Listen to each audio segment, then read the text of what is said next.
All right, a little change of pace. Today I'm going to give you my 5 classic vehicles that are overlooked and underappreciated that you can import to the United States today and be certain you're going to have the only one in your neighborhood. Stick around, I'll tell you what they are.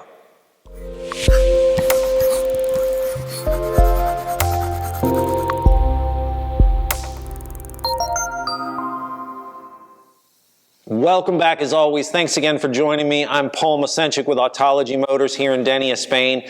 And today I want to talk to you about overlooked and forgotten classic cars. Specifically, 5 of my picks for undervalued and very, very interesting classic cars that you can import to the United States today and you won't see on every street corner.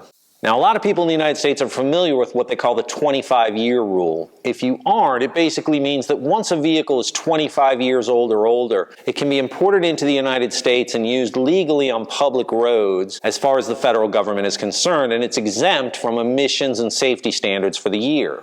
And as a result, every year, new models become eligible for legal import into the United States under this 25-year rule. And you probably hear about a decent number of them. There's a lot of talk about Lancia Delta Integrales, Audi RS2s, the Renault Clio Williams, the Maserati Shamal, and these cars get a lot of press. But they also typically have relatively high prices, and there's a lot of people bringing them in. But if you're a little bit of a black sheep, and you're the kind of enthusiast who likes a real bargain, I've got 5 here that might strike your fancy. So let's just jump straight into it. Although I didn't put these in any particular order, number 1 on my list happens to be one of my favorites, and it's the Peugeot 504 Coupe.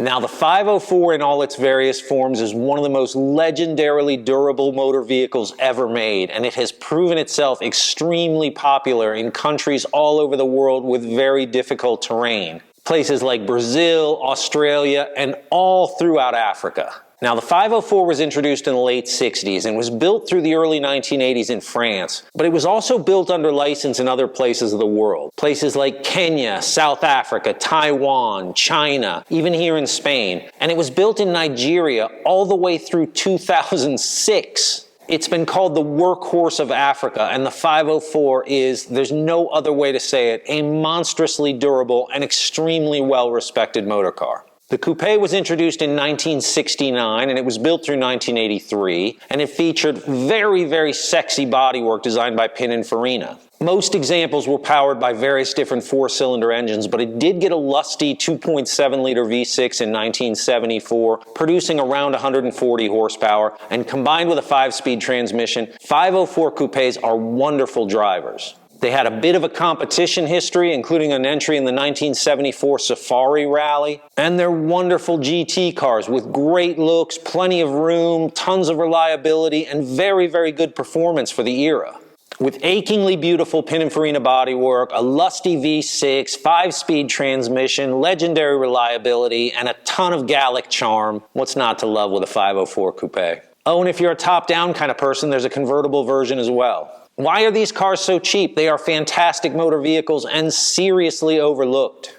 All right, moving on to number 2. It's another Pininfarina designed GT Coupe from the 70s, and it's the Fiat 130 Coupe.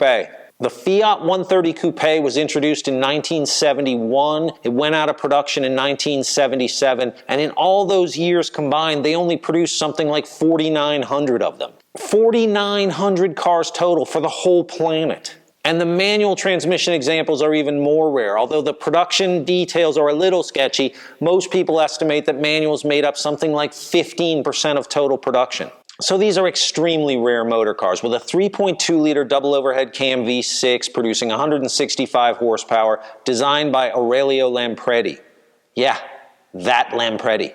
I owned one of these for a while, and it was a magnificent motor car. This is a beautiful, sexy, comfortable Italian touring coupe. Gorgeous bodywork, a super strong and classically Italian V6 engine making all the right noises, with a sublime combination of road holding and ride comfort that is really only matched by a few cars I've ever driven. A lot of space, a big trunk, and typically Italian design touches from the 1970s. Mine had this trippy pumpkin-colored velour interior with little reading lights everywhere and interesting touches, power windows, air conditioning. These are fabulous motor cars. And although these are a little pricier than some of the cars on this list, they can still be found in beautiful shape for 25 or 30 grand, and nobody thinks of 130 coupes. At that price point, compared to something like the much more popular Fiat Dino Coupe, a 130 Coupe looks like and is a wonderful bargain by comparison. Now, are they super easy to get parts for? No, particularly since Fiat does such a bad job supporting their classic motor cars. And are they the most reliable thing you'll ever drive? No again. But for a Pininfarina styled and built luxury Italian touring coupe with a Lampredi designed V6 engine, wonderful road holding, excellent performance, and incomparable style, it's tough to beat a 130 coupe. Moving on to number 3, and I'm going with the BMW 320/6. This is the E21 chassis.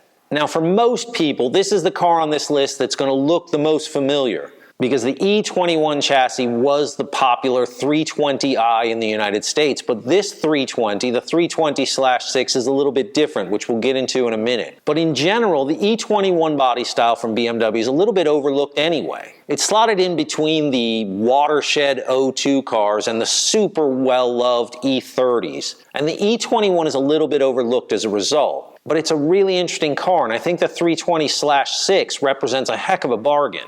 E21s in total were built from 75 to 1983, but the 320/6, which featured the M20 inline 6-cylinder engine, debuted in 1977. Now, the M20 would go on to become one of BMW's most popular and best-loved engines. And it even featured in 141 horsepower form in another E21, the popular 323i. But the 323i is quite a bit more expensive, and the 320/6, making only 20 horsepower less, can be tuned up to make all the power you'd ever need. And in a price versus performance calculation, I think it's really overlooked. Now, maybe it's just my age, but the E21 has always been a good-looking BMW design to me, particularly in European form with the trim, tucked-in bumpers. It has that classic Hofmeister kink, a very airy greenhouse like the earlier O2 cars, and the interior design, very Teutonic and stylish, would really go on to set the stage for what BMW interiors would look like for the next 25 years.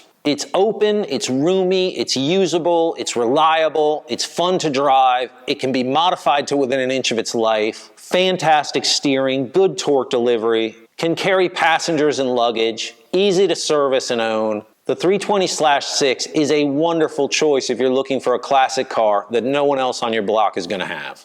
All right, number 4 on my list is the Lancia Gamma Coupe, perhaps a controversial choice, because the Lancia Gamma Coupe is not considered a very good car, and early ones are not very good cars, but hear me out. They are not as bad as they get credit for, and this is another really rare bird, something like 6,800 made in total. And the technology and style Lancia threw at this thing was pretty admirable. Another beautiful Pininfarina designed body with an extremely low hood line made possible by a revolutionary flat-4 engine. Now, for most enthusiasts, the name Lancia brings up memories of their older cars, the Flavia, the Fulvia, and of course the legendary Stratos. And the Gamma Coupe is never going to live up to those standards, but it is a remarkably interesting car with a lot going for it. Built from 1976 to 1983, the car was designed and built by Pininfarina, alongside the Ferrari 400i. And although that would be about as close as it would ever get to a 400i, the car had a lot of things going for it. The vast majority of Gamma Coupes came out of the factory with a 2.5-liter version of the flat 4, producing about 140 horsepower. And although that put it at a bit of a market disadvantage to executive coupes from BMW and Mercedes-Benz, the front-wheel drive chassis had excellent grip and road holding, and the engine produced a very usable spread of power, and acceleration and top speed were perfectly respectable.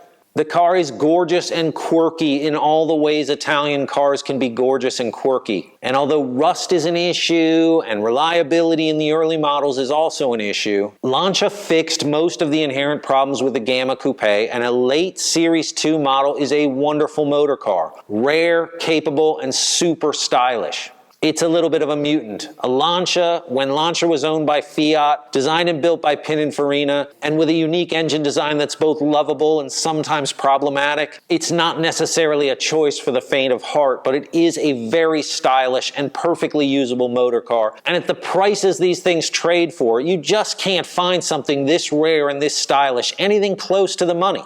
I like them. Which brings us to number 5, maybe the weirdest of all, the Matra Bagheera.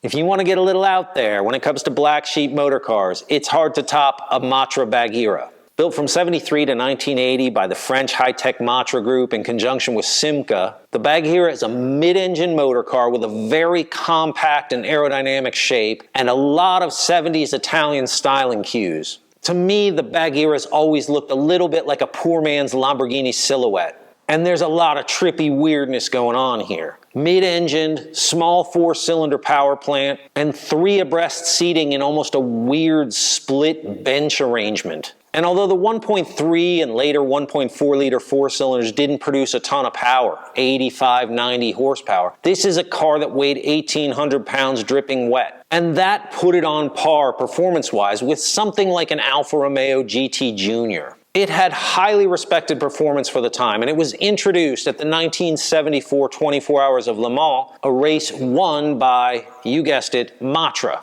Now, they built about 48,000 of these in total, which is a ton of cars for Matra. But a lot of them suffered rust issues because although the bodywork is fiberglass, the underlying space frame is untreated steel. But the Simca-derived engines are pedestrian and durable and easy to service, and if you get an example from an arid country like here in Spain, they are still fantastic motor cars to own and drive. And I mean, come on, it's a Matra, or I guess more accurately, a Matra Simca. Maybe best of all, good examples are available here in Spain, an arid, dry country, for about $13,000 or $14,000, and that is extremely good value for a very unusual motor car.